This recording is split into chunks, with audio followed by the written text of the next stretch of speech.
এই ভিডিঅ'টোত আমি আলোচনা কৰিম ক্লাছ 8ৰ আছামিছৰ বস্তু বিজ্ঞান অধ্যয়নৰ পাঠভিত্তিক প্ৰশ্ন উত্তৰখিনি। সো এতিয়া আমাক 1 নম্বৰৰ প্ৰথম প্ৰশ্নটো দিছে বিজ্ঞান শাস্ত্ৰ কিহৰ ভঁৰাল। সো উত্তৰটো আমি লিখিম যে বিজ্ঞান শাস্ত্ৰ জ্ঞানৰ ভঁৰাল। তাৰ পিছত আমাক খ নম্বৰটো দিছে যে বিজ্ঞানৰ বলত মানুহে কেনে ধৰণৰ কাম কৰিবলৈ ধৰিছে। সো ইয়াৰ উত্তৰটো আমি লিখিম যে বিজ্ঞানৰ বলত মানুহে অদ্ভুত কাম কৰিবলৈ ধৰিছে। ইয়াৰ পিছত আমাক গ নম্বৰটো দিছে বিজ্ঞান চৰ্চা কৰিলে মানুহে কি ভেদ কৰিব পাৰে। সো ইয়াৰ উত্তৰটোত আমি লিখিম যে বিজ্ঞান চৰ্চা কৰিলে মানুহে প্ৰকৃতিৰ গুপ্ত তত্ত্ব ভেদ কৰিব পাৰে।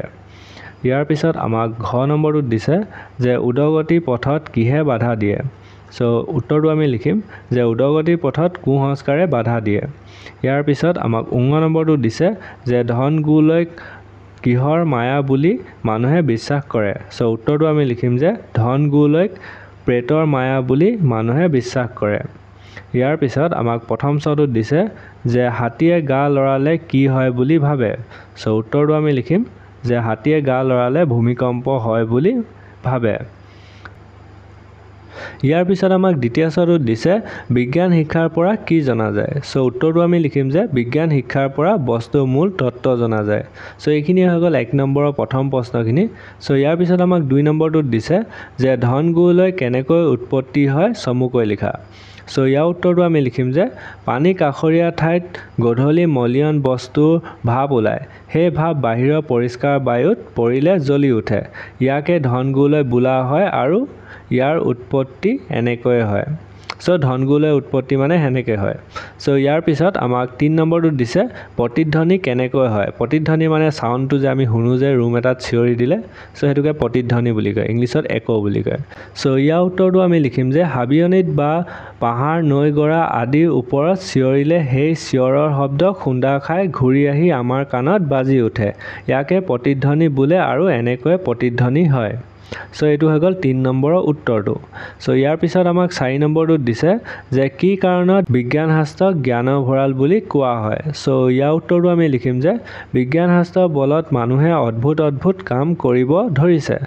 ৰেল, জাহাজ, টেলিফোন, গ্ৰামোফোন, অণুবীক্ষণ, দূৰবীক্ষণ, বিমান, নানাবিধ ঔষধ আৰু নানা ধৰণৰ চিকিৎসা প্ৰণালী এই আটাইবিলাক বিজ্ঞান চৰ্চাৰ ফল। বিজ্ঞান চৰ্চা কৰিলে প্ৰকৃতিৰ গুপ্ত তত্ত্ব ভেদ কৰিব পাৰি, অৰ্থাৎ প্ৰকৃতিৰ ঘটনাবোৰৰ মূল কাৰণ জানিব পাৰোঁ। সেইকাৰণে বিজ্ঞান শাস্ত্ৰক জ্ঞানৰ ভঁৰাল বুলি কোৱা হয়। সো এইটোৱে হৈ গ'ল আমাৰ 4 নম্বৰৰ উত্তৰটো। সো ইয়াৰ পিছত আমাক 5 নম্বৰটোত দিছে যে বিজ্ঞানবিদসকলে শব্দতত্ত্ব নিৰূপণ কৰি কি আৱিষ্কাৰ কৰিছে। শব্দতত্ত্ব মানে চাউণ্ডৰ কথা কৈছে। সো চাউণ্ডটো আৱিষ্কাৰ কৰি কিনে চাউণ্ডৰ ডিভাইচবোৰ মানে কেনেকুৱা কি ধৰণৰ বস্তু বনালে। সো উত্তৰটো আমি লিখিম যে বিজ্ঞানবিদসকলে শব্দতত্ত্ব নিৰূপণ কৰি টেলিফোন, গ্ৰামোফোন, ফোনোগ্ৰাম আদি যন্ত্ৰ আৱিষ্কাৰ কৰিছে। মানে এইটো যোনটোৰ পৰা আমাৰ চাউণ্ডটো যায়, যেনেকৈ মোবাইল ফোনৰ পৰা আমি যেতিয়া ফোন কৰোঁ টেলিফোনটো, সো তাৰ চাউণ্ডটোৱে যায়। সো সেনেকুৱা ধৰণৰ বস্তু আৱিষ্কাৰ কৰিলে, সেইটোৱে কৰিছে শব্দতত্ত্ব দি। সো ইয়াৰ পিছত আমাক 6 নম্বৰখিনিত দিছে যে প্ৰসংগ সংগতি দৰ্শাই ব্যাখ্যা কৰা। সো এইটো গম পাইছে তোমালোকে 3টা পাৰ্টত লিখিব লাগিব, এটা প্ৰসংগ থাকিব, এটা সংগতি থাকিব, এটা ব্যাখ্যা থাকিব। সো প্ৰসংগটো চবতে ছেমেই হয়। সো এতিয়া আমাক প্ৰথম প্ৰশ্নটোত দিছে যে কুসংস্কাৰ উদগতি পথৰ এটা বাধা। সো এইটো আমি লিখিম যে উক্ত বাক্যশাৰী আমাৰ পাঠ্যপুথিৰ অন্তৰ্গত সত্যনাথ বৰাদেৱে লিখা বস্তু বিজ্ঞান অধ্যয়ন নামৰ পাঠটিৰ পৰা তুলি দিয়া হৈছে। সো এইটো চবতে ছেম থাকে। তাৰপিছত সংগতিটো আহিলে যে মানুহৰ মাজত চলি অহা সকলোবোৰ বিশ্বাসেই যে সঁচা নহয়, বিজ্ঞানে তাৰ সঁচা মিছা প্ৰমাণ কৰিব পাৰে, এই কথা ক'বলৈ যাওঁতে কথা ফাকি উল্লেখ কৰিছে। সো এতিয়া আহিলে ব্যাখ্যা কৰাখিনি। সো আমি লিখিছোঁ যে প্ৰাচীন কালৰে পৰা মানুহে মিছা কথা কিছুমান সঁচা বুলি বিশ্বাস কৰি আহিছে। এনেবোৰকে কুসংস্কাৰ বোলে। এনে জাতীয় কুসংস্কাৰে জাতিৰ উদগতি পথ আৰু ব্যক্তি কুসংস্কাৰে ব্যক্তিগত উদগতি পথত বাধা দি আহিছে। এই কুসংস্কাৰবোৰ আঁতৰাবলৈ বিজ্ঞানে বৰ্তমান অহৰহ চেষ্টা কৰি আহিছে। বিজ্ঞানে এনেবোৰক সঁচা মিছা নিৰূপণ কৰি মানুহৰ ডাঙৰ উপকাৰ সাধন কৰিছে। মানে ইয়াত এইটোৱে ক'লে যে বৰ্তমান আমাৰ আগৰ দিনৰ পৰা কিছুমান কথা ভাবি অহা হয়, যেনেকৈ হাতীয়ে গা লৰালে পৃথিৱীখনত ভূমিকম্প হয়। চ' এনেকুৱা ধৰণৰ কিছুমান অন্ধবিশ্বাসবোৰ আমাৰ অতীতৰ পৰা আহি আছে। চ' এইখিনি যেতিয়া অতীতৰ যোনবোৰ কথা আছিলে সেইবোৰ মানুহে আগতে বিজ্ঞান চৰ্চা নকৰাৰ কাৰণে তেওঁলোকে গম পোৱা নাছিলে। যেতিয়া আমি বিজ্ঞানৰ কথা গম পালোঁ, চ' তেতিয়া আমি গম পালোঁ যে হাতীয়ে গা লৰোৱাৰ কাৰণে একো ভূমিকম্প নহয়। চ' সেনেকুৱা ধৰণৰ এইবোৰ যোনবোৰ আমাৰ ফেক যোনবোৰ অন্ধবিশ্বাস আছে সেইবোৰ এটা এটাকৈ নাইকিয়া হৈ গৈছে। চ' এতিয়া আমাক একেটাই খটোত দিছে যে আমাৰ একেটাই হ'ব প্ৰসংগ সংগতি ব্যাখ্যা, যে বিজ্ঞান শাস্ত্ৰ জ্ঞানৰ ভঁৰাল। চ' প্ৰসংগটো চেমেই লিখিবা যে উক্ত বাক্যশাৰী আমাৰ পাঠ্যপুথিৰ অন্তৰ্গত সত্যনাথ বৰাদেৱে লিখা বস্তু বিজ্ঞান অধ্যয়ন নামৰ পাঠটিৰ পৰা তুলি দিয়া হৈছে। এইটো চবতে চেমেই থাকিব। চ' এতিয়া সংগতিটো আহিলে যে বৰ্তমান বিজ্ঞানে মানুহক কিমান জ্ঞানৰ খবৰ দি আহিছে, মানুহৰ কিমান উপকাৰ কৰিছে তাৰ কথা ক'বলৈ যাওঁতে পাঠটিত এনেদৰে উল্লেখ কৰিছে। চ' এইটো হৈ গ'ল সংগতিটো। চ' এতিয়া আহিলে ব্যাখ্যা কৰাখিনি। চ' আমি লিখিছোঁ যে বিজ্ঞানে সকলো ধৰণৰ জ্ঞান প্ৰদান কৰিব পাৰে। বিজ্ঞানৰ বলত মানুহে অদ্ভুত কাম কৰিব লাগিছে। বিজ্ঞানে প্ৰকৃতিৰ গুপ্ত তত্ত্ব ভেদ কৰিব পাৰে, অৰ্থাৎ প্ৰকৃতিৰ ঘটনাবোৰৰ মূল কাৰণ উদ্ঘাটন কৰিব পাৰে। ৰেল, জাহাজ, টেলিফোন, অণুবীক্ষণ, দূৰবীক্ষণ, বিমান, যান-বাহন, নানাবিধ ঔষধি আৰু চিকিৎসা প্ৰণালী আদিৰ সৃষ্টি বিজ্ঞানৰ শিক্ষাৰ ফল। আজি মানুহৰ জীৱন ধাৰণৰ সকলো দিশতে বিজ্ঞানৰ অৱদান আছে। সেইকাৰণে বিজ্ঞান শাস্ত্ৰক জ্ঞানৰ ভঁৰাল বুলি কৈছে। মানে ইয়াত এইটোৱে ক'ব বিচাৰিছে যে বৰ্তমান আমাৰ চাৰিওফালে যদি চাওঁ, যিমান বস্তু দেখিবা তোমালোকে চব বিজ্ঞানই। যেনেকৈ তোমালোকে যদি চকী এখনত বহি থকা, সেই চকীখনো বিজ্ঞানৰ ফলতে বনাইছে, প্লাষ্টিকটো। চ' আমি গাড়ী এখন চলাব হ'লে গাড়ীখনো বিজ্ঞানৰ কাৰণেই বনিছে। চ' সেই প্ৰতিটো বস্তুতে মানে বিজ্ঞান আছে বুলি কৈছে। চ' ইয়াৰ পিছত আমাক গ নম্বৰটো দিছে যে মনুষ্য জাতিৰ বৰ্তমান সভ্যতা কেৱল বিজ্ঞানৰ ফল। চ' এইটো আমি ব্যাখ্যা কৰাই লিখিব লাগে। চ' প্ৰসংগটো চেমেই হ'ব যে উক্ত বাক্যশাৰী আমাৰ পাঠ্যপুথিৰ অন্তৰ্গত সত্যনাথ বৰাদেৱে লিখা বস্তু বিজ্ঞান অধ্যয়ন নামৰ পাঠটিৰ পৰা তুলি দিয়া হৈছে। চ' এতিয়া সংগতিটো লিখিম যে মানৱ জাতিৰ ওপৰত বৰ্তমান বিজ্ঞানৰ প্ৰভাৱ সম্পৰ্কে ক'বলৈ যাওঁতে এই কথাফাকি উল্লেখ কৰিছে। মানে কৈছে যে আমাৰ লাইফত বিজ্ঞানেই জড়িত হৈ আছে। চ' এতিয়া আমি ব্যাখ্যা কৰাখিনি লিখিম যে বিজ্ঞান শাস্ত্ৰ হ'ল জ্ঞানৰ ভঁৰাল। ইয়াৰ দ্বাৰা মানুহৰ মাজত চলি অহা কুসংস্কাৰবোৰ আঁতৰ কৰাৰ উপৰিও প্ৰকৃতিৰ গুপ্ত তত্ত্ব ভেদ কৰি মানুহৰ মাজত প্ৰকৃত সত্যতা প্ৰকাশ কৰিছে। সমাজৰ সকলো বাধা আঁতৰাই উদগতিৰ বাট বুলিবলৈ বিজ্ঞানে শিক্ষা দিছে। মানুহে আগৰ বেয়া কথা, বেয়া চিন্তা, কুসংস্কাৰ আদি আঁতৰাই লাহে লাহে সভ্যতাৰ পথত আগবাঢ়িছে। অদ্ভুত কাম কৰি আৱিষ্কাৰ কৰি মানুহৰ প্ৰয়োজনীয় সকলো সামগ্ৰী নিৰ্মাণৰ সহায় কৰি মানৱ সভ্যতাক সকলো ফালৰ পৰা আগুৱাই লৈ গৈছে। মানে এইটোৱে কৈছে যে বৰ্তমান বিজ্ঞান বঢ়াৰ লগে লগে আমাৰ অন্ধবিশ্বাসবোৰ নাইকিয়া হৈছে আৰু আমাৰ যিকোনো দৰকাৰী বস্তুবোৰ আমি বিজ্ঞানৰ সহায়তে বনাই লোৱা হৈছে। যেনেকৈ আমাৰ মানুহৰ খোজকাঢ়ি কিনে আমনি লাগে কাৰণে চাইকেল বনালে, চাইকেলৰ পেডেল মাৰি আমনি লাগে কাৰণে বাইক বনালে, তাৰপিছত বাইকত বৰষুণত তিতে কাৰণে গাড়ী বনালে। চ' সেনেকৈ কৰি কিনে বস্তুবোৰ নিজৰ প্ৰয়োজনীয়ভাৱে বনাই গৈ আছে। চ' সেইটোৱে কৈছে। চ' ইয়াৰ পিছত আমাক ঘ নম্বৰটোত দিছে সকলোৰে কিঞ্চিতহে এটা সমুচিত। মানে ইয়াত কৈছে যে সকলোৰ পৰা অকণমানকৈ জ্ঞান ল'লেহে আমাৰ জ্ঞান সম্পূৰ্ণ হ'ব বুলি কৈছে। চ' কি কাৰণে ক'লে সেইটো ব্যাখ্যা কৰিলে আমি গম পাম। চ' আমি লিখিছোঁ প্ৰসংগটো চেমেই হ'ল যে উক্ত বাক্যশাৰী আমাৰ পাঠ্যপুথিৰ অন্তৰ্গত সত্যনাথ বৰাদেৱে লিখা বস্তু বিজ্ঞান অধ্যয়ন নামৰ পাঠটিৰ পৰা তুলি দিয়া হৈছে।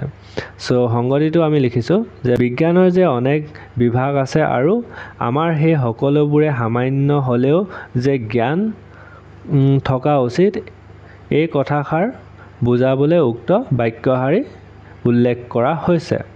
মানে ইয়াত কৈছে যে বিজ্ঞানৰ কেইবাটাও পাৰ্ট আছে আৰু এই গোটেইকেইটা পাৰ্টৰ বিষয়ে আমি অলপ জানিব লাগে। যেনেকৈ ছায়েন্সত তোমালোকে যদি চোৱা ফিজিক্স, কেমেষ্ট্ৰি আৰু বায়'লজি, জুলজি সেইবোৰ এনেকৈ কেইবাটাও ধৰণৰ পাৰ্ট আছে।